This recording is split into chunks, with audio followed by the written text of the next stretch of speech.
Hello everyone, good morning. तो कैसे हैं आप सब? आई होप आप सभी बहुत अच्छे होंगे और मैं भी ठीक हूँ। तो यहाँ पे मैं मॉर्निंग में ही उठ गई थी और मॉर्निंग से ही ब्लॉग स्टार्ट कर दी हूँ।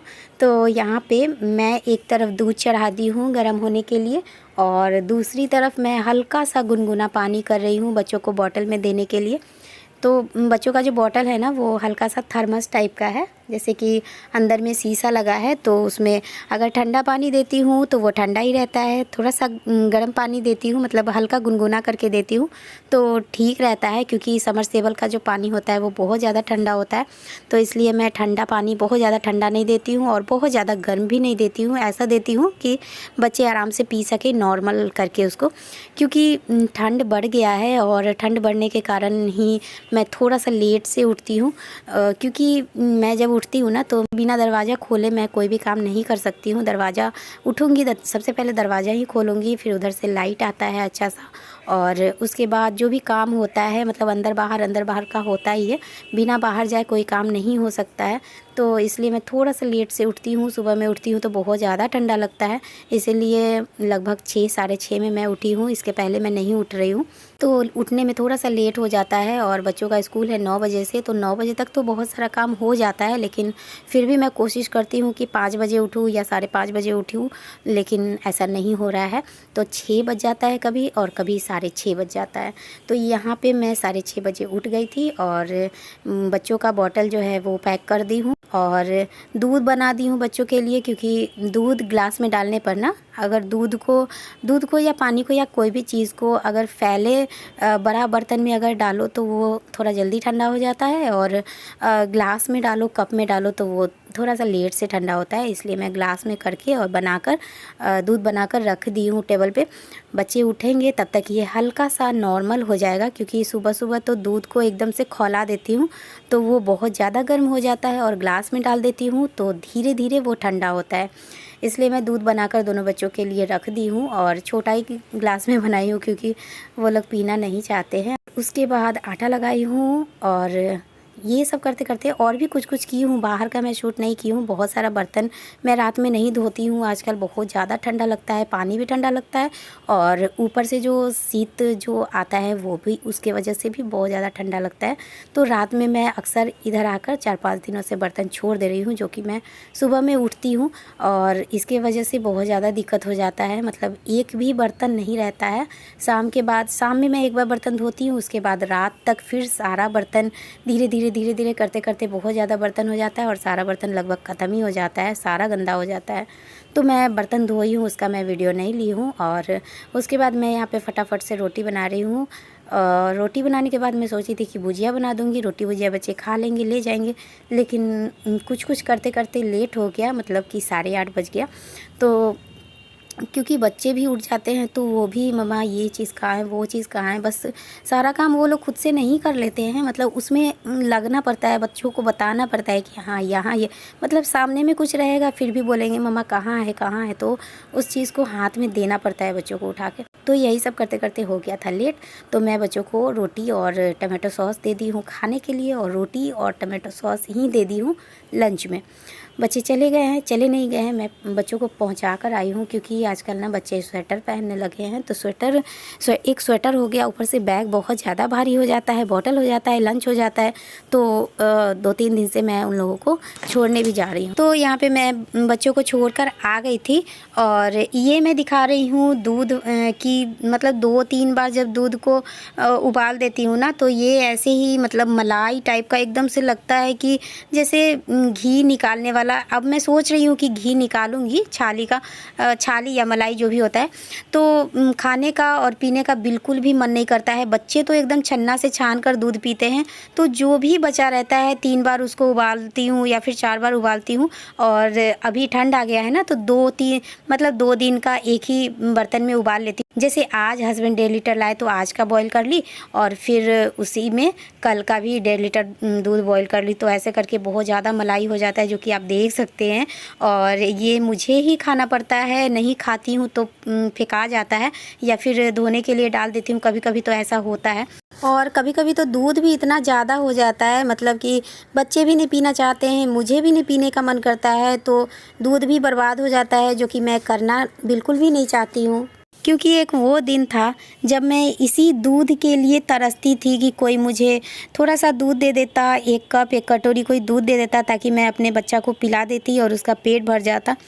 लेकिन वो दूध मुझे माँगना पड़ता था किसी से, और वही दूध देने के टाइम में मतलब बोला जाता था कि हाँ, इतना में हो जाएगा, इतना में हो जाएगा, और मैं बोलती थी कि नहीं, थोड़ा-सा और चाहिए, थोड़ा-सा और चाहिए, और फिर थोड़ा-सा करते-करते भी 1 कटोरी भी नहीं भर पाता था।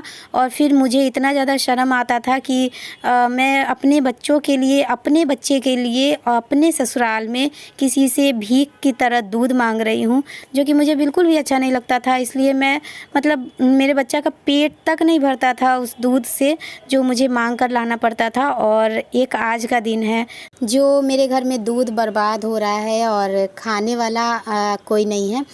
तो कहते हैं ना कि समय हमेशा एक जैसा नहीं रहता है, और दुख का समय जो होता है ना, वो बहुत ज़्यादा दिनों तक नहीं रहता है, कुछ दिनों तक ही रहता है। लेकिन उसी दुख के समय में अगर जो खुद को नहीं संभाल पाता है, वो ऐसे ही टूट कर बिखर जाता है, और जो दुख के समय अपने आप को संभाल लेता है, उसका जीवन जो है ना, खुशियों से भर जाता है।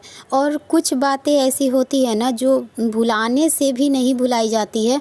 कभी कभी ऐसा मौका मिल जाता है, मतलब ऐसा समय आ ही जाता है, जो पुरानी बातें जो होती है वो याद आ जाती है। तो यही सब है, भगवान जी किसी के साथ भी अन्याय नहीं करते हैं। भगवान अगर किसी को कुछ देते हैं तो बदले में कुछ छीन भी लेते हैं। जैसे कि हम बेटियां जो होती हैं, वो शादी होकर अपने ससुराल आती हैं, तो वहाँ पे बहुत सारे रिश्ते जुड़ जाते हैं, बहुत सारे रिश्ते बन जाते हैं। जैसे कि ससुर का, जैसे कि सास, ननद, देवर का, एक भाभी बन जाती हूँ, एक मामी बन जाती हूँ। इस टाइप से बहुत सारे रिश्ते जुड़ जाते हैं। लेकिन हमारा बहुत सारा रिश्ता छूट जाता है, और बहुत सारे रिश्ते से हम दूर हो जाते हैं। जैसे कि हमारे माँ बाप से हम दूर हो जाते हैं, हमारे भाई बहन से दूर हो जाते हैं, हमारे बहुत सारे रिश्ते होते हैं जिससे हम लोग दूर हो जाते हैं। तो यही सब सोच कर मैंने अपने लाइफ से 1-2 रिश्ते और निकाल कर फेंक दिए हैं, क्योंकि लाइफ में कुछ अच्छा करने के लिए अगर आपको 1-2 रिश्ते अगर तोड़ने पड़े ना, तो कोई बात नहीं है। 1-2 रिश्तों के टूटने से अगर आपके जीवन में कुछ अच्छा होता है, कुछ बहुत बेहतर होता है, तो आपको वो 1-2 रिश्ता तोड़ देना चाहिए। तो यही सब है, ज़्यादा कुछ नहीं बोलूँगी, बस इतना ही बोलूँगी कि भगवान ऐसी सास किसी को भी ना दे, मतलब कि ऐसे इंसान धरती पर बनाए ही ना जो किसी के लिए काल साबित हो जाए। और बात रही हस्बैंड की, तो हस्बैंड मुझे समझ चुके हैं और ये भी जान चुके हैं कि कौन सही है, कौन गलत है। लेकिन उनको थोड़ा-सा टाइम लग गया मुझे समझने में, थोड़ा नहीं बहुत ज़्यादा टाइम लग गया। और इतना ज़्यादा टाइम लग गया, तब तक मैं ये सोच ली थी कि अब मुझे कोई समझे या ना समझे, उससे कोई फ़र्क नहीं पड़ता, क्योंकि हर चीज़ का एक टाइम होता है, हर चीज़ का एक समय होता है। और जो चीज़ समय पे ना मिले, वो चीज़ बाद में मिले या ना मिले, उससे कोई फ़र्क नहीं पड़ता है। तो यहाँ पे देखिए, लगभग मेरा बोलते-बोलते बहुत सारा काम हो गया है। जैसे कि मैं बर्तन धो ली हूँ, और यहाँ कुर्सी पे आप देख सकते हैं मैं नारियल रखी हूँ फोड़ कर, जिसका मैं पानी निकाल ली हूँ, और इसको मैं थोड़ी देर के लिए धूप लगा दूँगी। जैसे कि नारियल जो है ना, वो पूरा पका हुआ है, तो इसमें हल्का सा धूप लगा दूँगी ना, तो ये छिलका अपने आप छोड़ देगा। उसके बाद फिर से मैं इसको घिस कर और सुखाऊँगी, क्योंकि एक नारियल मैं घिस कर सुखा चुकी हूँ, उसका बुरादा बना चुकी हूँ। और ये है दूसरा वाला नारियल, तो इसको भी मैं घिस दूँगी और घिस कर सुखा दूँगी। और ये नारियल जो है ना, इसका टेस्ट एकदम से फ़ीका फ़ीका है, बिल्कुल मीठा नहीं है। तो ये तो और भी बच्चे नहीं खाते। बच्चों से मैं पूछ ली हूँ कि खाना है कि नहीं खाना है, तो हल्का फुल्का जैसे कि इसको मैं घिसूँगी ना, तो घिसने के बाद जो एकदम छोटा सा जो टुकड़ा बच जाएगा, जैसे कि एकदम लास्ट में, और वो मैं नहीं घिसती हूँ, थोड़ा सा डर लगता है हाथ छिलाने का, कि कहीं मतलब छोटा-छोटा टुकड़ा को घिसूँगी और हाथ में लग गया तो कहीं हाथ कट ना जाए, इसलिए मैं छोटा-छोटा टुकड़ा छोड़ दूँगी।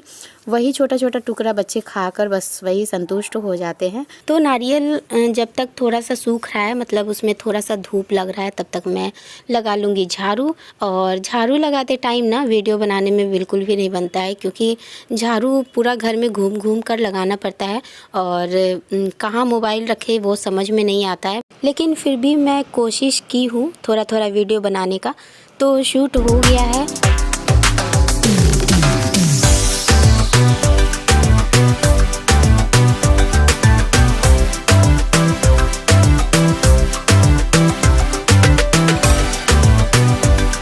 और झाड़ू लगाने के बाद मैं आ गई हूँ यहाँ पे नारियल घिसने के लिए। तब तक ये आराम से इसको मैं चम्मच से निकाल दी, तो ये आराम से सारा नारियल निकल गया।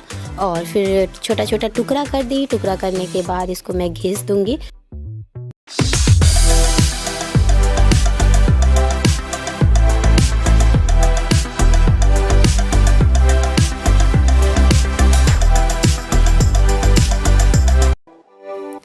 तो नारियल घिसने के बाद मुझे धोना है बहुत सारा कपड़ा, और कपड़ा धोने के बाद मैं नहा लूँगी।